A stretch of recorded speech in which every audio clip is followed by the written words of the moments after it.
మీ భూములు జగన్ కాజేస్తాడు అని.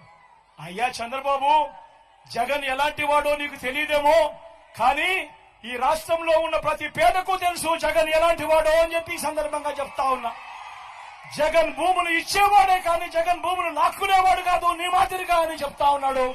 ఈరోజు అసలు ల్యాండ్ టైటిలింగ్ యాక్ట్ అంటే ఏమో చంద్రబాబు నాయుడు గారికి తెలుసా అని అడుగుతా ఉన్నాడు మీ జగన్. మొట్టమొదటిసారిగా 100 సంవత్సరాల కింద జరిగిన సర్వేను మళ్లీ రీసర్వే ప్రతి గ్రామంలోనూ చేయించి వాళ్ళ భూముల మీద సర్వ హక్కులు వాళ్ళకి ఇచ్చేయడానికి బౌండరీస్ నాటిచ్చి రికార్డ్స్ అన్ని అప్డేట్ చేసి ఆ పత్రాలన్నీ కూడా రిజిస్ట్రేషన్ చేసి మళ్లీ ఆ రైతన్నలకు వాళ్ళకే ఇచ్చే కార్యక్రమం జరుగుతా ఉంది అంటే ఇంత గొప్ప కార్యక్రమానికి చేతనైతే మద్దతు పలకాలి కానీ దాని మీద కూడా లేనిపోని దుష్ప్రచారాలు ఇవాళ జరుగుతా ఉన్నాయి.